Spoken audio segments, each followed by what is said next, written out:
about to go for a swim and then do some DG at the mall. You can see all my wrinkles. Grandpa's showing his age. It's a nice bar, actually. This is the rooftop of the place I'm staying at the moment. It's got a... it's okay. It's not that good. The water's not that clear, but as you can see, it's not a bad view. You can see 180 degrees around the city. I'm going to go for a quick little swim and then I'm going to go do some DG in the mall. But the point of this video is the first two little clips that you just saw there were me meeting a guy in the club. He approached me because he was seeing me in the club. Oh, let me clear the lens.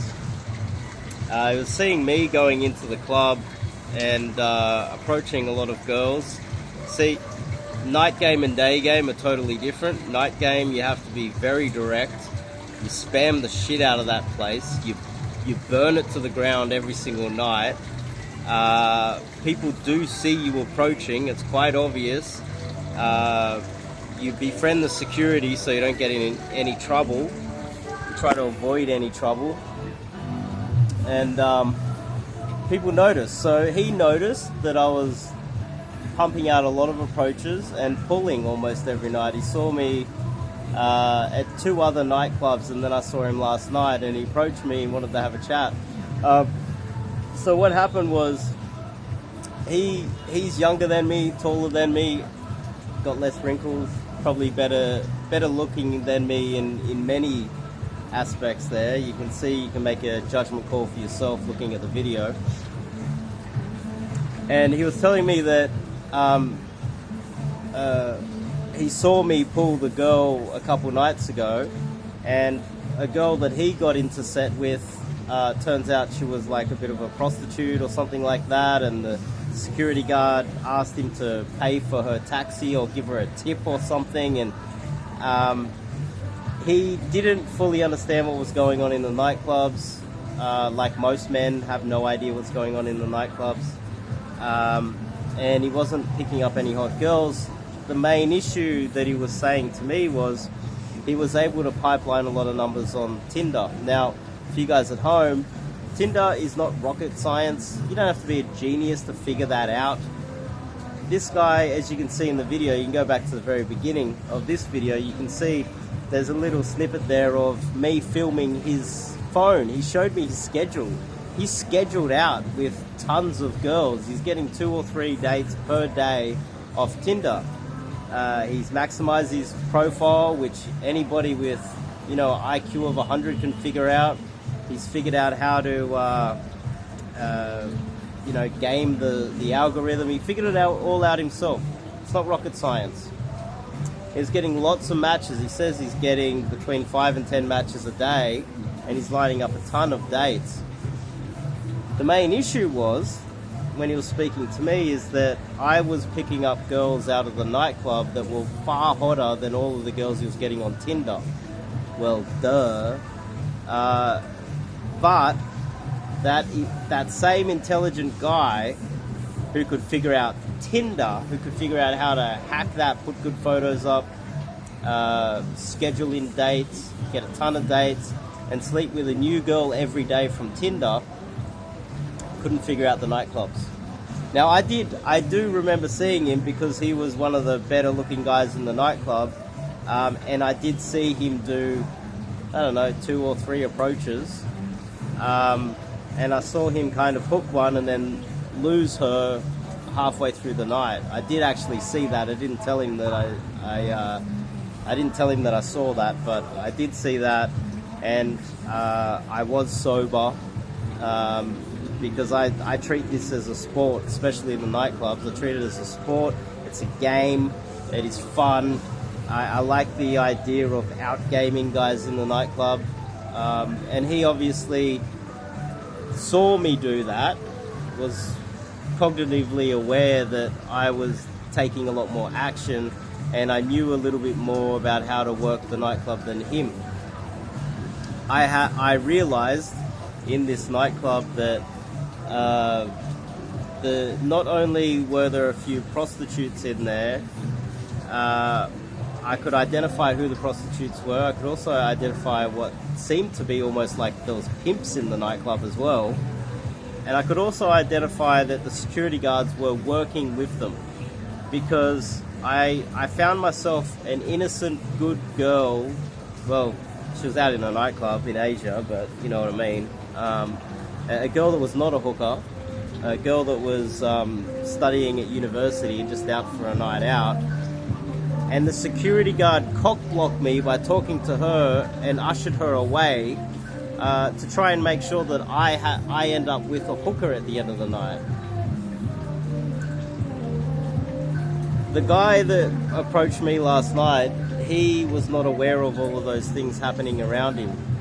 A lot of guys in the nightclub, they're just the leaf in the wind. They turn up, they do the wallflower thing. They might be even the best looking guy in the nightclub. They lean up against the wall and just fingers crossed, hopefully one of the girls approaches me.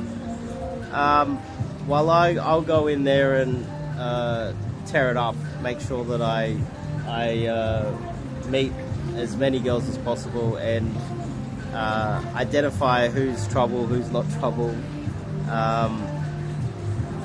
And I managed to pull while he didn't pull. Last night, when he approached me, I pulled him into a set of mine. You can see that in the previous video as well. And he was there with the girl's friend that I was working on. I ended up pulling while he went home alone again. Now the point of this video is to say really two things. Cold approach is a skill. It's not as easy as you think. And getting coaching, this is a sales video, like my videos are sales videos. I talk about these things. Don't think, oh, this is marketing. Well, it is marketing. Like everything that I put up on YouTube is designed for me to get clients. You can disagree all you want, go to the nightclubs and figure it out for yourself. If you can figure out Tinder, yet you're not able to pull out of the nightclubs and you're not getting dates from Day Game, then it's time to get some coaching. As simple as that. Now, this guy, I'm going to go do some DG solo, as usual. And then we're going to meet up at like some salsa dance place at 9 p.m. Then we're going to hit a nightclub tonight. I'm gonna give him a crash course in being a wingman. I might film it as well and see if I can, as long as he meets up. Because what happened was he was messaging me today saying that he's got all these Tinder dates lined up. I was like, dude, just forget about the twos from Tinder, because you're not getting any hot ones from Tinder. You're not going to stick with them either. See, that's another thing that the feminists, the male feminists, the cucks, the leftist pieces of shit out there don't get, is that when a guy is punching down and sleeping with twos all the time, or even if he's a 5 and he's sleeping with 4s all the time, he's not excited to be with her, which means he's not going to commit to her, which means that all of the leftists out there, the freaks that hate pickup, they don't understand that they're they're perpetuating men sleeping with lots of girls. They're in fact ruining it for themselves by attacking someone like myself. And so I told him, look, don't do those dates. Just don't do them today. But he's like, no, I got some coming around. And I was like, fuck. He's got one at 1 and then one at 7, and then at 9 we're supposed to go to this club, which is going to be full of hotter girls that he would be so proud to lock in. You know, he could even marry a really hot girl from Cold Approach. The likelihood of him doing that from a girl that he's punching down with on Tinder is unlikely. And instantly after approaching me last night, he went on a rant about how, look, I can't get these hot ones out of the nightclubs, and I'm getting close. That one that I saw him with, he said that she was gorgeous. I thought she was okay for his mate value. I still think that he's punching down with that girl that I saw him with. They'd be punching up for me because I'm older than him, and shorter than him, and less fit. But I think if he was to learn cold approach, then he'd be able to get higher mate value girls above his level that he'll be proud to lock in, maybe even start dating, and maybe even marry. Okay, I know on this channel I've talked about getting married, and I say don't do it, especially in the West, because it's a financial contract that really destroys men's lives. So when I mean by marry is some sort of a de facto thing that you can avoid the financial contract that goes along with it, if that makes any sense. If that's even possible, I don't even know these days. The West is destroying itself. The West is destroying itself. The freaks that are putting in all these laws are pushing men like myself and millions of other men out, and we're sick of it. We're sick of the West, and justifiably so. Justifiably so. Western women are becoming less attractive and less reasonable over time, and there's absolutely no reason to really marry them. So there's a few lessons here. Anybody can figure out how to hack a Tinder profile, even that guy last night. Any guy that's even moderately intelligent can figure out how to hack Tinder and get a bunch of matches. But Tinder's full of men, and only the top 10% get most of the matches, and the hottest of the hottest girls go with the hottest of the hottest guys. It's skewed in women's favor. Pareto's law, and it's a meat market really for women and untrustworthy women. Cold approach, on the other hand, nightclubs is going to be full of dodgy girls as well, alcoholic girls, prostitutes, untrustworthy women as well.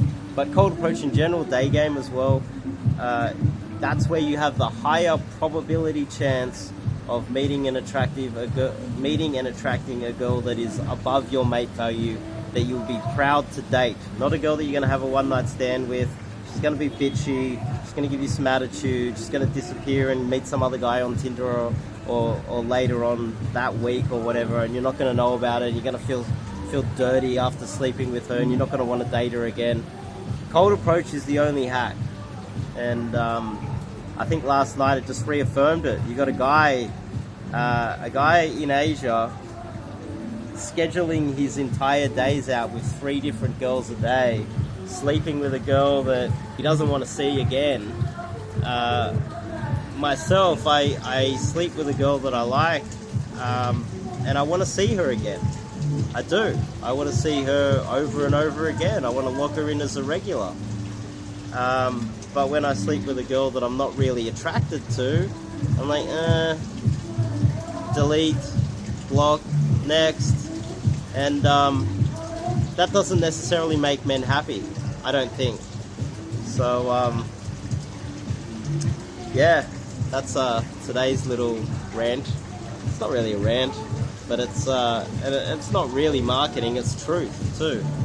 But if you're in Sydney, that's where I'm based. I'm only in Asia for like 3 weeks at a time. I've only done 4 trips overseas for a maximum of 3 weeks at a time over the course of 7 years. I'm based in Sydney, Australia. If you want to learn cold approach the right way and you're in Australia, hit me up and do some coaching. In Australia, if you're not in the top 10%, you're not getting any matches on Tinder anyway. You're getting monsters from the deep. Some girl's gonna hack Tinder herself, put up some fake photos, catfish you, and some swamp monster with flippers and 4 heads is gonna turn up. And you're gonna be like, what the fuck is this? The only way is cold approach if you are not the top 10% Chad, right? So learn cold approach. And if that intelligent guy that I met last night can't figure it out himself, there's a good chance you can't as well. You might think you're getting some success, but going to someone who is a professional, because they've been doing it a long time, myself, I can impart a lot of knowledge, do a lot of training with you, and teach you how to meet girls through cold approach, especially day game. That's the real go-to, especially in the West, and especially if you are a mid-range or lower mate value man that is not in the top 10 or 20% of of mate value in the sexual marketplace in the West. So hopefully that makes some sense. Top link in the description to check out my website. If this makes sense to you, give me a thumbs up, and I'll see you guys in the next video.